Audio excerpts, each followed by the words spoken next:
This poem was written by John F. Dobbin, much along the same lines as the Robert W. Service poem about the gold rush in the Yukon.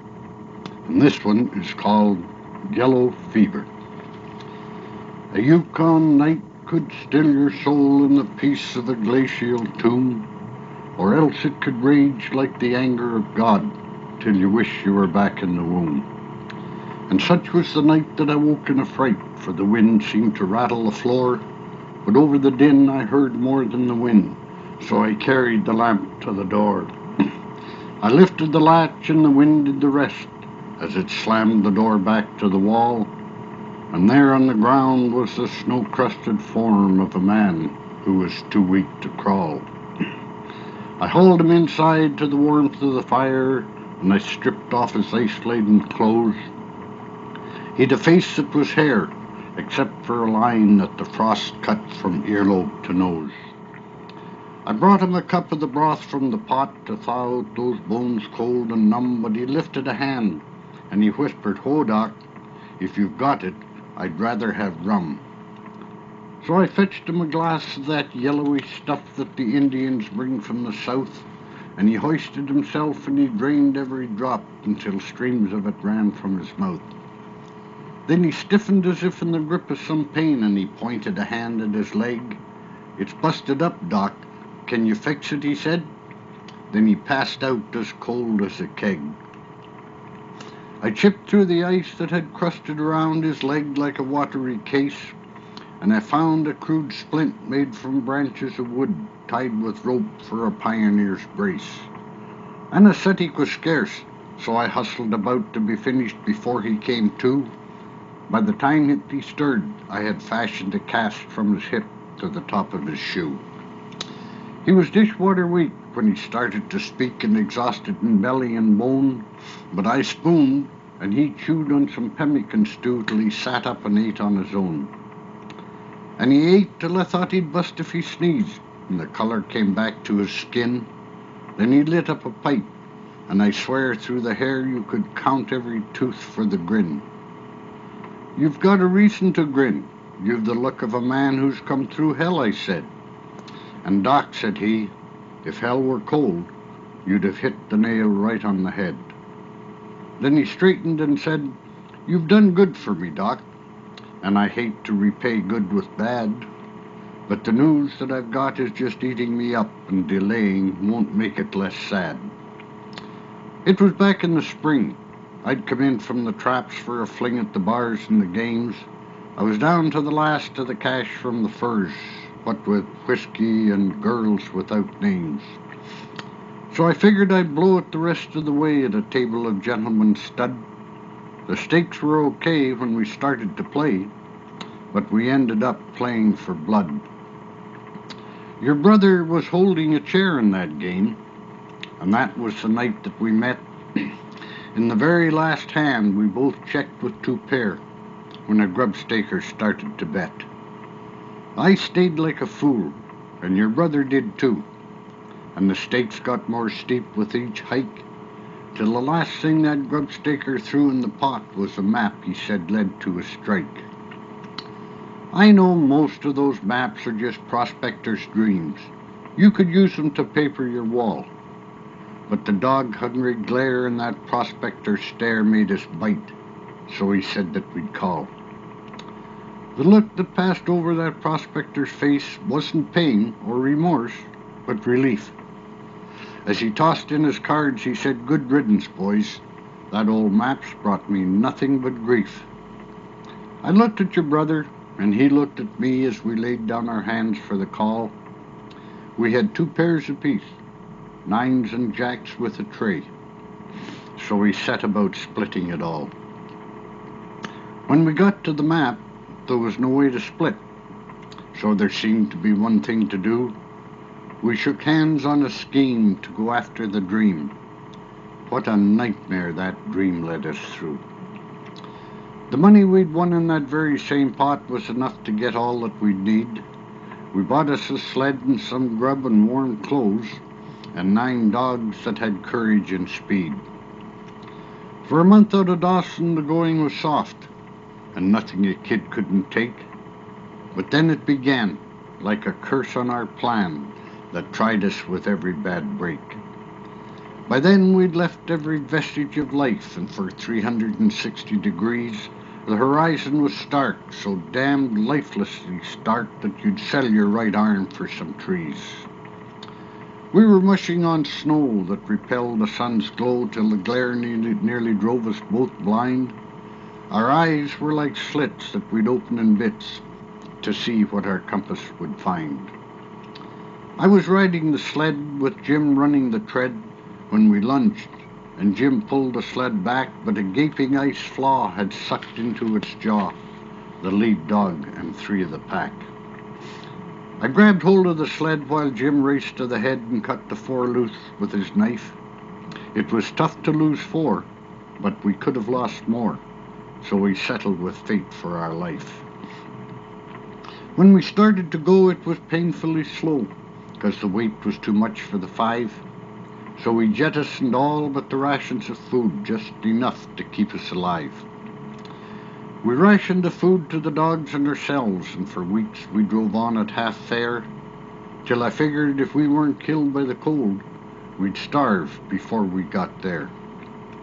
We shortened the turns that we'd drive and then ride, and it helped to keep us on the go. But the dogs were exhausted from hunger and strain, and at night they'd collapse in the snow. They were mean to begin, but the hunger and strain made them meaner than wolves in a trap, till if anything came within range of their jaws, you could feel the air shake with their snap. It was Jim's turn to hitch up the dogs to the sled, and they snarled as he set up the trace. He was hitching the harness on dog number 3 when the second dog sprang from its place. Jim was knocked to the ground by a white twisting mound, and its teeth found the side of Jim's face. Then the others saw blood, and the passions that sleep in a dog with a wolf for its seed overcame their restraint, and before I could move, all the dogs were on Jim for a feed. He'd have died on the spot, but for one saving thought, with his hand he could just reach his knife, and he plunged in the blade till his hand met the fur, and the dog at his throat lost its life. Then with all of the strength that was left in his arms, he raised that dead load to the sky, and he flung it away, and the rest of the dogs set upon it with blood in their eye. By the time they had finished, they'd stripped it clean bare, and their hunger was eased for a spell. But when Jim tried to walk, he collapsed to the ground, and the pain in his leg made him yell. We cut open his pants, and I knew at a glance it was broke by the jaws of a dog. So from then to the end, it was me in the tread, while Jim rode on the sled like a log. Between hunger and cold and exhaustion and pain, I was close to the point of defeat. But the call of the gold, like a deafening shout, said, "You lose me if once you retreat." It's a sickness, I know, but it's got me for good, and if God laid the choice on the line between life evermore and the gold here and now, the last of the 2 would be mine. It was all of a month, plus or minus a day, since the accident happened to Jim, when the crests of the peaks that were shown on the map first appeared, snowy, ghost-like, and dim. I whipped on the dogs, though I knew they were spent, 'cause my lust for the gold couldn't wait, and in less than 2 days we were into the hills that were marked on the map as the Gate. The map led us through passes so hidden and steep that I'd bet every nugget we found that the quest for each line on that wrinkled old map had put many a man underground. But we stuck with it, Doc, and you'll know that it's true if you look in my eyes when I say we found it. We struck it. My God, it was there. I'd have given my life for that day. Well, I staked out the spot, and I'll file on the land when I make it to Dawson next week. But the story's not over. The worst of the trip was the trail that led back from that peak. We had 4 starving dogs for a trip that took 9, and though Jim was not one to complain, I could see by the flinches he'd made that the pain must have driven him nearly insane. But we knew that we'd struck it, and all that was left was to make it to Dawson alive. So we played with the odds and killed one of the dogs, and the food helped the others survive. For a month we went on, and it started to look like we'd make it, though not by a lot, when the final blow came.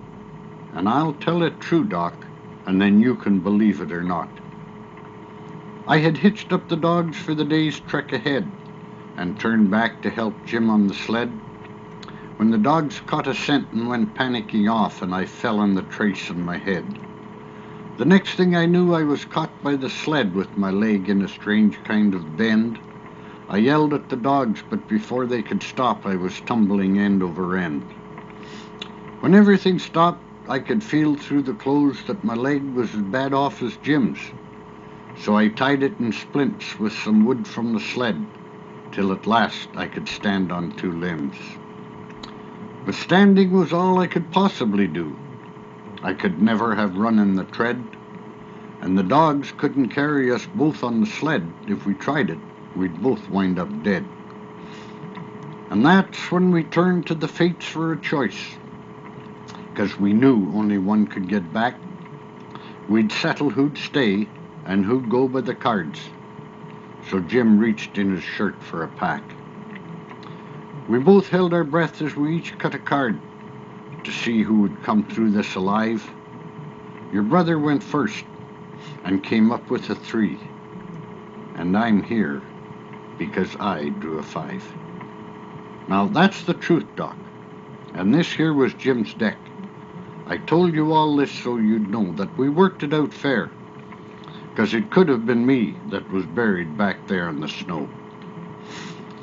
I was numb when he said that my brother was dead. Little Jimmy and I were good friends. We had loved one another in spite of the fact that our lives led to different ends.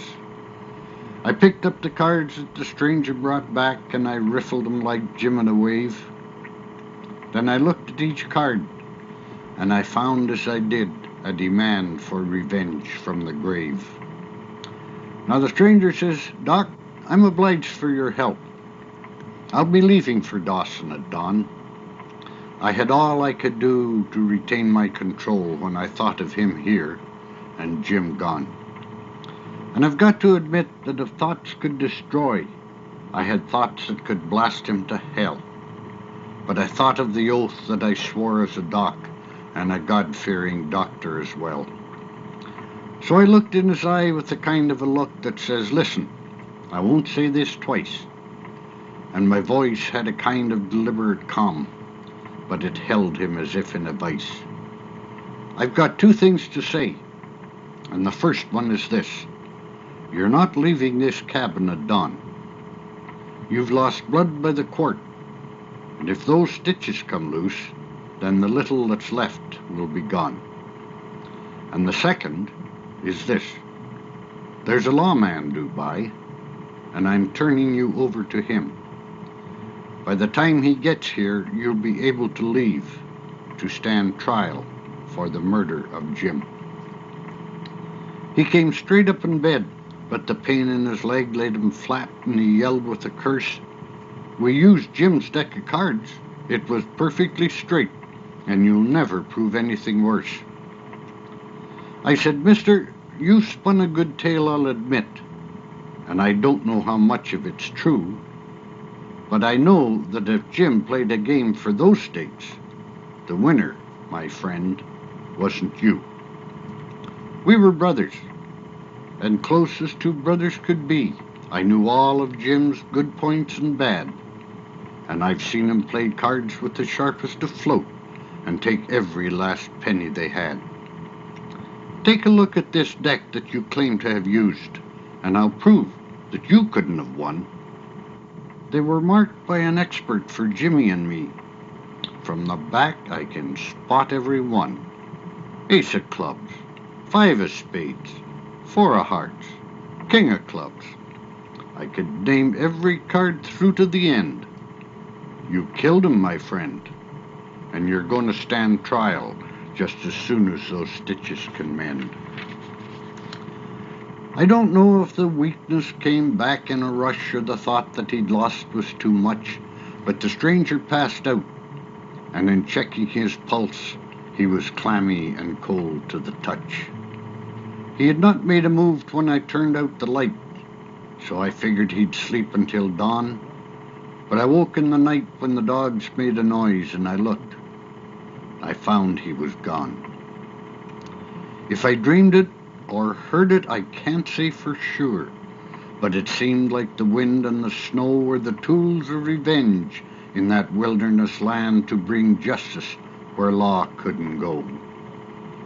When I woke, I could tell that the night had been cruel and a test for a man at his peak, and I couldn't but wonder if one could survive who was tired and crippled and weak. Well, the answer came soon. It was well before noon when I heard a dog yelp in the snow. I could see as I broke through the drift at the door that 3 dogs had a dog sled in tow. They came back to the place where they'd last had a meal, and their passenger came for the ride. I could tell by the stare in his eyes that he'd died, so I carried his body inside. When I took off his clothes that were wet from the snow, I could see that he'd taped to his skin a yellowed old parchment that turned out to be the map that had killed him and Jim. As I looked at that rag with its few simple lines, I was actually struck to the core that a paper could kill at least 2 that I know, and the good Lord knows how many more. I figured since I was my brother's sole heir, and the stranger left none that I knew, by the rights of succession that map should be mine, and in that case I knew what to do. By the flame that I'd built to cook bacon and beans, I made certain that once and for all, that siren would never again be the death of a man who was drugged by its call.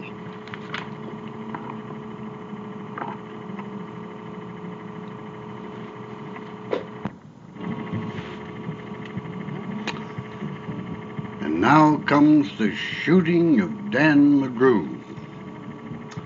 It's quite some time since I've recited this poem, so if I flub it, you'll have to bear with me, okay? Okay. The shooting of Dan McGrew. A bunch of the boys were whooping it up in one of the Yukon halls, and the kid that handled the music box was tenderly scratching his... Oh my God. Oh, that's the other version. God, I'm sorry. Let me start again.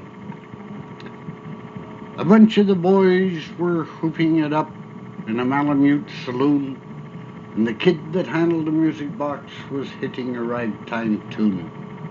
And back at the bar in a solo game was Dangerous Dan McGrew, and watching his luck was his light o' love, the lady that's known as Lou. And out of the night it was 50 below, and into the din and the glare there stumbled a miner fresh from the creek, dog dirty and loaded for bear.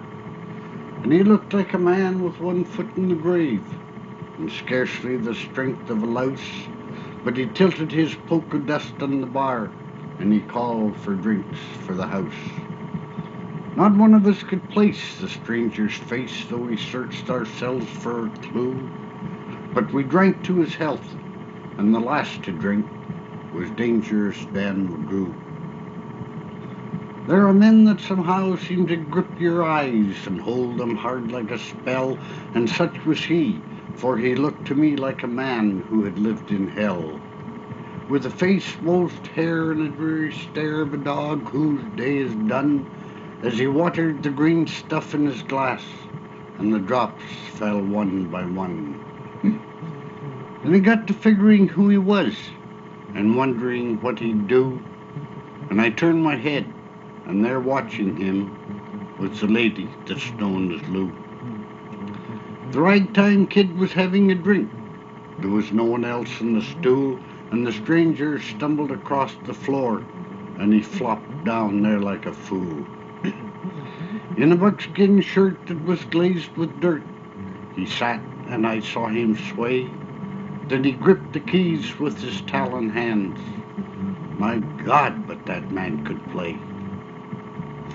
Were you ever out in the night alone when the moon was awful clear, and the icy mountains hemmed you in with the silence you most could hear, and only the howl of a timber wolf, and you camped there in the cold, a half-dead thing in the stark dead world, clean mad for the muck called gold?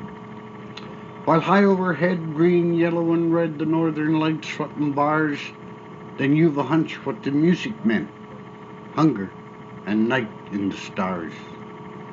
But not the hunger of the belly kind, that is banished with bacon and beans, but the gnawing hunger of a lonely man, for a home and all that it means, for a fireside, far from the cares that are, four walls and a roof above, and oh, so crammed full of cozy joy, and crowned with a woman's love. A woman dearer than all this world, and true as heaven is true. God, how ghastly she looks through her rouge, the lady that's known as Lou. And then on a sudden the music changed, so soft that you scarce could hear, and you felt that your life had been looted clean of all that it once held dear. That someone had stolen the woman you loved, that her love was the devil's lie, that your guts were gone, and the best for you was to crawl away and die. 'Twas the crowning cry of a heart's despair, and it thrilled you through and through. I guess I'll make it spread misere, said Dangerous Dan McGrew. The music almost died away, and then it burst like a pent-up flood, and it seemed to say, repay, repay, and my eyes were blind with blood. And the thought came back of an ancient wrong, and it stung like a frozen lash, and the lust awoke to kill, to kill. And the music stopped with a crash. Then the stranger turned, and his eyes, they burned in a most peculiar way. In a buckskin shirt that was glazed with dirt he sat, and I saw him sway. Then his lips went in kind of a grin, and he spoke, and his voice was calm. And boys, says he, none of you know me, and none of you give a damn. But I want to state, and my words are straight, and I'll bet my poke they're true, that one of you is a hound of hell, and that one is Dan McGrew. Then I ducked my head, and the lights went out, and two guns blazed in the dark. A woman screamed. The lights came up. Two men lay stiff and stark. There, pitched on his head and pumped full of lead, lay Dangerous Dan McGrew, and the miner from the creek lay clutched to the breast of the woman that's known as Lou. Well, these are the simple facts of the tale, and I guess I ought to know. They say the stranger was crazed with hooch. Well, I'm not denying that's so. I'm not as wise as the lawyer guys, but strictly between us two, the lady that kissed him and pinched his poke was the lady that's known as Lou.